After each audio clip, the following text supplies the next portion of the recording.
पढ़ रहे थे राजस्थान की प्राचीन संस्कृति और सभ्यताएं। उनमें से बेराट के 2 पॉइंट रह गए थे, वो देख लीजिए। गणेश्वर डोंगरी, बीजे की पहाड़ी एवं भीम डोंगरी में पाषाण कालीन चित्रित शैल आश्रय। सेकंड ग्रेड 2019 में पूछा गया प्रश्न है ये। खोजे गए हैं। बड़ी मात्रा में प्राप्त शैल चित्रों के कारण बेराट को प्राचीन युग की चित्रशाला कहा गया है। बड़ी मात्रा में प्राप्त शैल चित्रों के कारण बेराट को प्राचीन युग की चित्रशाला कहा गया है। अब देखते हैं सोंदी बीकानेर जिले में अवस्थित है। इसे कालीबंगा प्रथम के नाम से भी जाना जाता है। कालीबंगा के समान तथ्य व सामग्री प्राप्त हुए हैं।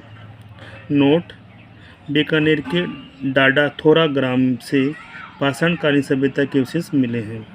बालाथल देखते हैं। बालाथल उदयपुर जिले में अवस्थित है। बेराट के बाद दूसरा स्थान जहां से कपड़े के टुकड़े की प्राप्ति हुई है। 5वीं सदी का लोहे गलाने की भट्टी, तांबे के सिक्के, दुर्गनुमा भवन आदि प्राप्त हुए हैं। फिर देखिए बागोर भीलवाड़ा जिले में अवस्थित नदी कोठारी नदी, प्राचीनतम पशुपालन के अवशेष 5000 वर्ष पूर्व वाले। 14 प्रकार की कृषि किए जाने के कारण सबसे संपन्न पाषाणीय सभ्यता स्थल है।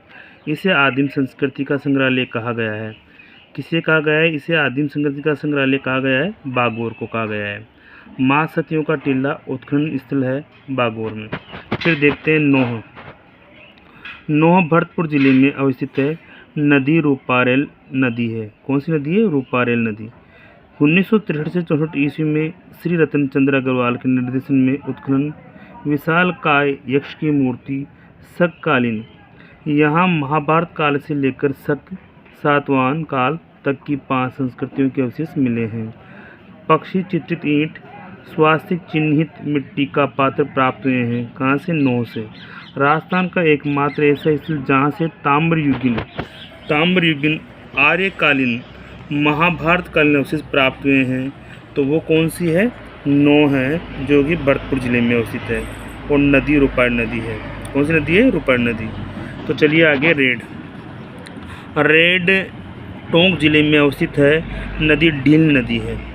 जनपद युगीन मुद्राएं एवं लौह सामग्री के भंडार मिले हैं। प्राचीन भारत का टाटा नगर कहलाता है रेड।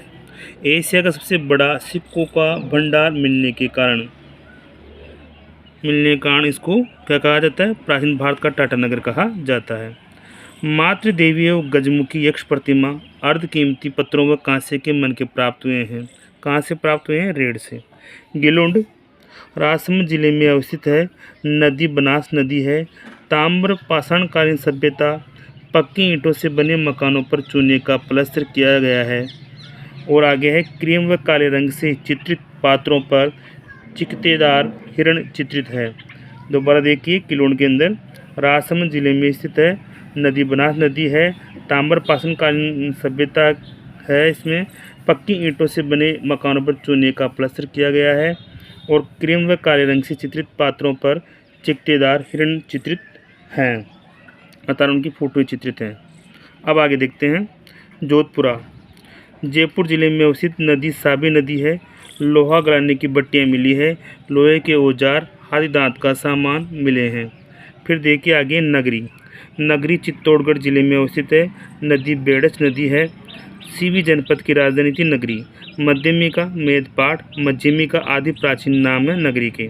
1904 ईस्वी में डॉक्टर D.R. भंडारकर द्वारा खोजा गया राजस्थान का प्रथम स्थल था नगरी। फिर आगे देखिए, यहाँ से सीवी जनपद के सिक्के व 4 चक्राकार कुएं मिले हैं। भारत के प्राचीनतम वैष्णव मंदिर के भग्नावशेष भी मिले हैं। कहाँ से? नगरी से। फिर देखिए चंद्रावती झालावाड़ जिले में अवस्थित है। 11वीं और 12वीं सदी के मंदिरों के अवशेष मिले हैं चंद्रावती से। फिर है सोनारी, झुंझुनू जिले में अवस्थित है। लोहा गलाने की प्राचीन भट्टियाँ, लोहे का प्याला आदि मिले हैं। कहाँ से मिले हैं? सोनारी से। रंगमहल श्री गंगानगर जिले में अवस्थित है। नदी विलुप्त सरस्वती नदी के किनारे हैं, जो कि रंगमहल है।